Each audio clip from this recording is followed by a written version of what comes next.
Bonjour tout le monde, bienvenue à une autre capsule de politique américaine. Vous avez encore été nombreux à vous abonner et à liker la vidéo d'hier, surtout à commenter. Je lis tous les commentaires, je réponds à la plupart d'entre eux. Certains d'entre vous ont vraiment des choses super intéressantes à dire. Plusieurs d'entre vous avaient une opinion, plusieurs opinions contraires, donc c'est très agréable à voir le débat qui se génère en français sur la politique américaine. Vous m'excuserez pour les vidéos en anglais. J'ai pas vraiment encore trouvé une façon facile de vous mettre des sous-titres en français. Je vais tenter de régler ce problème-là, mais c'est un peu un problème technique. Là, puis il y a mes limitations à utiliser YouTube d'une façon pertinente. Donc je suis en train d'apprendre. Alors avec un peu de chance, on va avoir des sous-titres plus tard. Donc si vous vous souvenez bien, la dernière capsule, on parlait de Kamala Harris qui avait allé faire un discours en Géorgie à Atlanta qui avait défié Trump de lui dire au visage qu'est-ce qu'il avait à lui dire parce qu'on sait que Trump essaye de se sortir du débat de prévu sur le plateau d'ABC News en attaquant entre autres ABC News et aussi en disant vous savez, Kamala, les gens la connaissent, moi ils me connaissent, donc le débat n'est pas nécessaire, comme si les gens ne connaissaient pas Joe Biden, il avait pourtant accepté le débat. Je vous ai dit aussi dans une autre capsule précédente, je ne pense pas que c'est soutenable pour lui, je ne pense pas qu'il peut se sauver d'un débat avec Kamala Harris. Il donnerait tellement de munitions à ses adversaires. Quand on joue à l'homme fort, on n'a pas le choix de livrer la marchandise, de se comporter en homme fort, c'est-à-dire ne pas se sauver devant l'adversaire. Mais ce qui avait surtout retenu l'attention, en tout cas mon attention, c'était ce moment de Trump qui était allé à une réunion des journalistes noirs dans l'État de l'Illinois. Vous vous souvenez un petit peu de la scène, il s'est fait poser des questions difficiles en commençant, puis au lieu d'y répondre, il a commencé à s'en prendre à l'animatrice.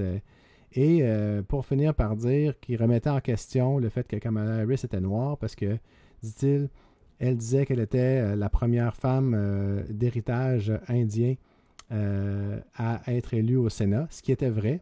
Et là, maintenant, elle est devenue noire, dit-il, comme s'il était incapable de comprendre le concept que Kamala Harris a deux parents, un père noir et une mère indienne.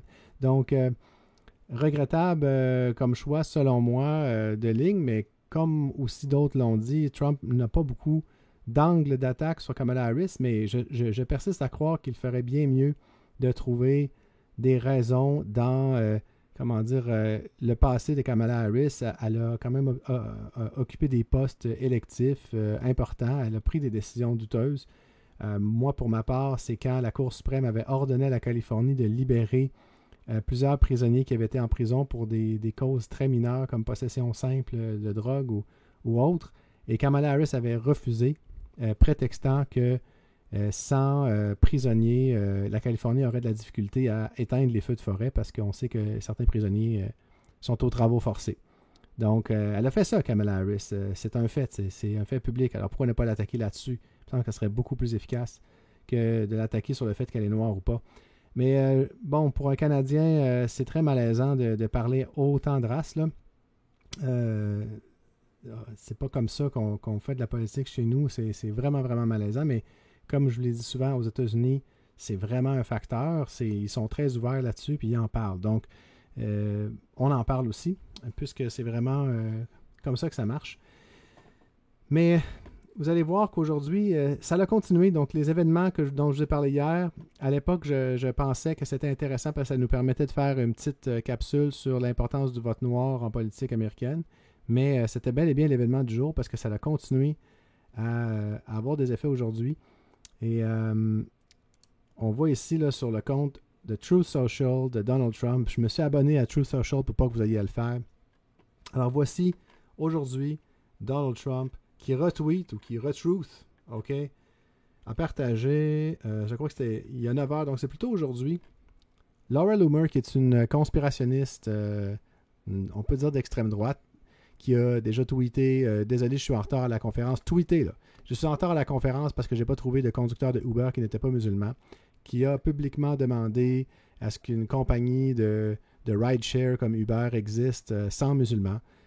Qui parle de grands remplacements, que les Juifs et les autres groupes ethniques veulent remplacer les Blancs, etc., etc., etc. Donc, déjà, le choix de retweeter cette personne est déjà quand même assez significatif. Mais regardez qu'est-ce qu'il retweet.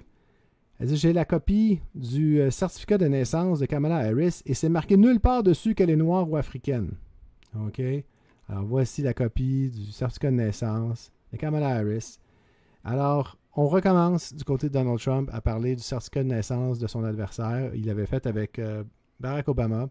Et là, cette fois-ci, c'est comme s'il essayait de se cacher derrière le fait qu'il faisait que retweeter ou republier ce truth, cette truth de Laura Loomer. Donc, il y a d'autres exemples, mais Trump est vraiment allé, il remet en question, là, il remet en question le caractère noir de Kamala. Regardez ça, il y a 10 heures, post de Donald Trump sur Truth Social.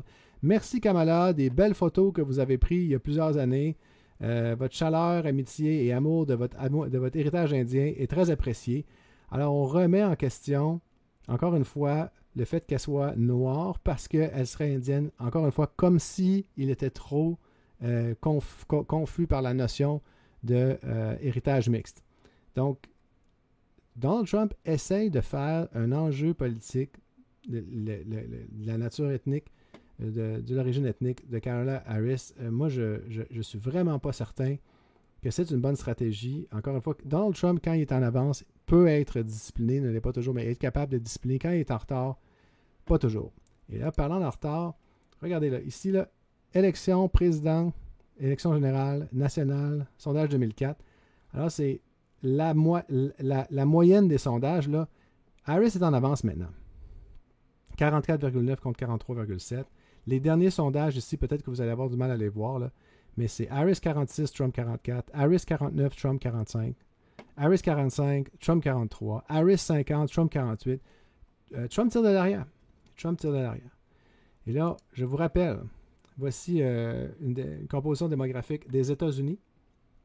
OK, alors on voit ici, si on peut regarder les Noirs, là, 12,3%, 12,6% en 2022, pardon. Puis plus spécifiquement, je vous ai parlé de la Géorgie. La Géorgie, 30,2%, toujours les Noirs en 2010. Maintenant, 32,1%, presque une personne sur 3 en Géorgie.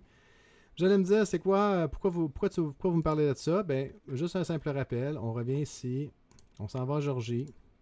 La Géorgie, là, c'est égalité statistique. 48-47, 47-47, 45-45, OK?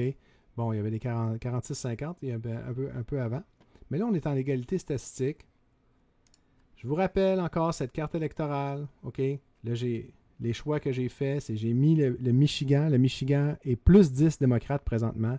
Je mets la Pennsylvanie si on choisit Josh Shapiro, parce qu'il va probablement gagner son propre État.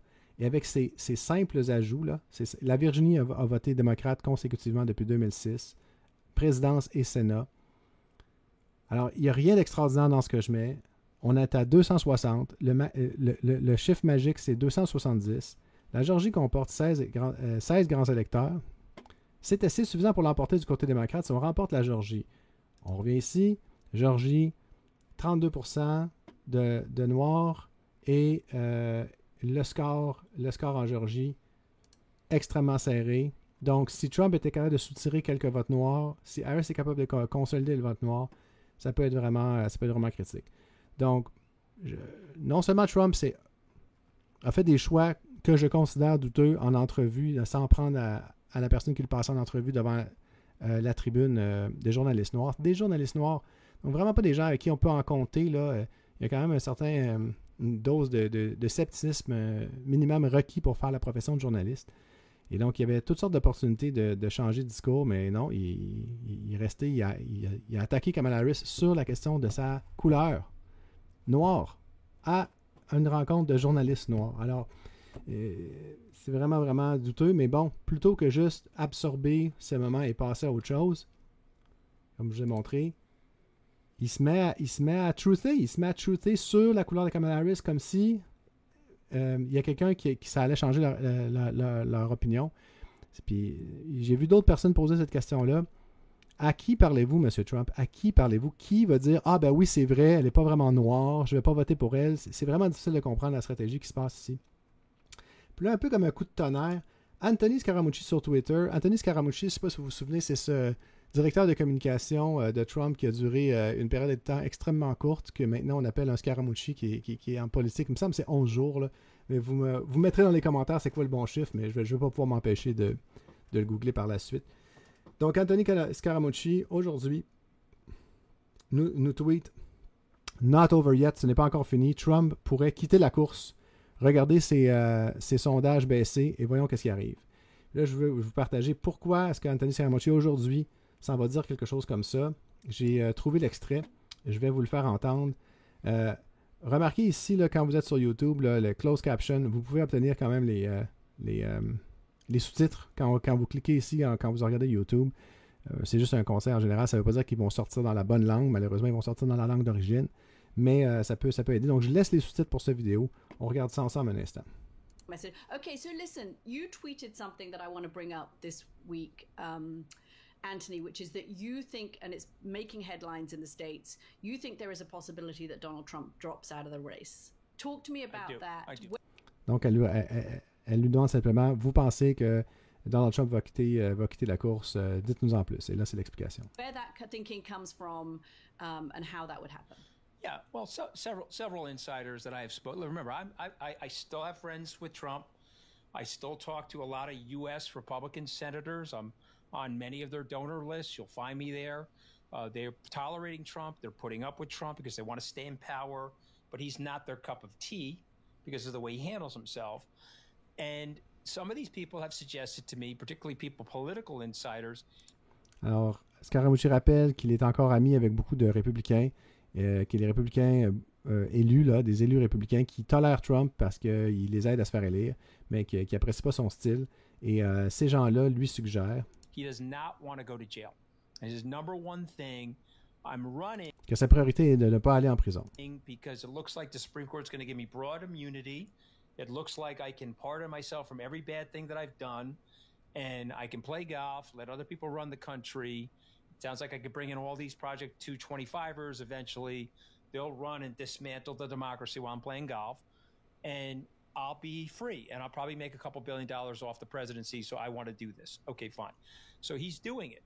But if he drops in the polls, number one, he's lost the popular vote twice. He's the worst presidential candidate for Republicans since Herbert. Il commence par dire, c'est sûr que Trump aimerait bien se faire élire.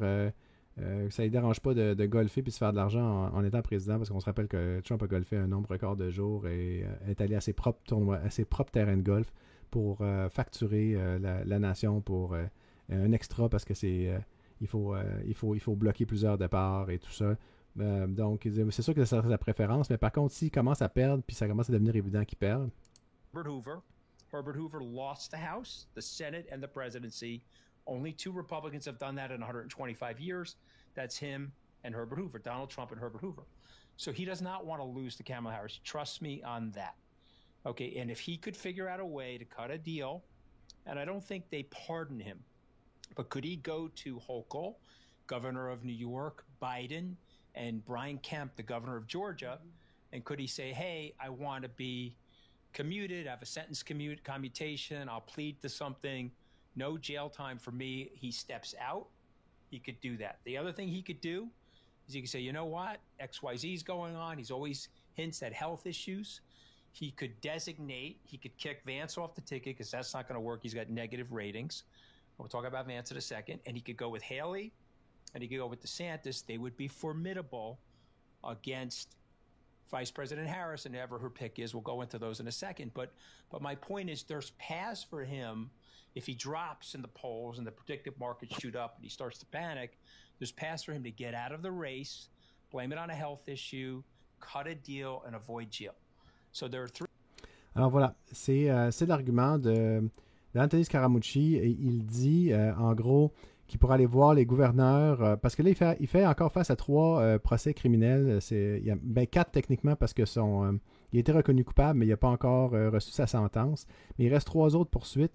Une que le gouverneur de l'État de New York pourrait l'aider à commuer une peine quelconque, une en Géorgie et une au fédéral.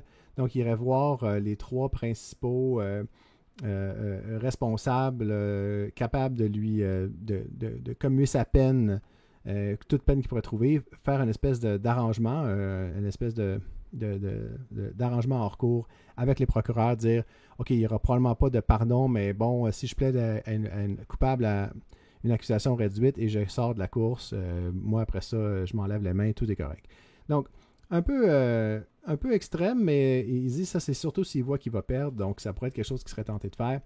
Là où je décroche un peu, c'est que s'il est évident que Trump va perdre, je pense pas qu'il va avoir grand appétit du côté des gouverneurs des différents États pour lui octroyer cette entente. Et s'il était pour le faire maintenant, j'ai beaucoup de mal à imaginer Trump abandonner maintenant, alors qu'il y a encore techniquement une chance. Donc, ça semble être un peu étiré là, comme théorie. Mais je trouvais que c'était quelque chose assez remarquable qui s'est produit aujourd'hui et qui méritait votre attention. Alors, s'il vous plaît, dites-moi dans les commentaires, qu'est-ce que vous pensez de la théorie d'Anthony Scaramucci? Est-ce que Trump serait tenté de plaider une peine réduite en échange de quitter la course, de mettre quiconque les républicains voudraient bien mettre et donner une chance aux républicains de reprendre le pouvoir? Ou est-ce que c'est exagéré et que Trump va rester là? Je suis certain que plusieurs d'entre vous, je sais déjà ce que vous allez me dire, Trump va gagner, donc c'est sûr qu'il ne va pas faire ça. D'accord, mais je vous rappelle que présentement, il tire de l'arrière au national, qui s'est mis dans le trouble avec les Noirs. Puis au risque de me répéter, là, s'il perd la Géorgie là, et que les démocrates mettent Josh Shapiro de la Pennsylvanie, c'est terminé. Il n'y a pas besoin de faire une élection. Tous les autres États sont déjà garantis parce que le Michigan, c'est plus 10. Donc, voilà. J'espère que cette capsule vous a plu. Continuez de liker, continuez de vous abonner, continuez de référer ça à vos amis parce que la communauté grandit. Et et surtout, n'oubliez pas de commenter. C'est toujours très intéressant de vous lire. Donc là-dessus, je vous souhaite une excellente fin de journée et je vous dis à la prochaine.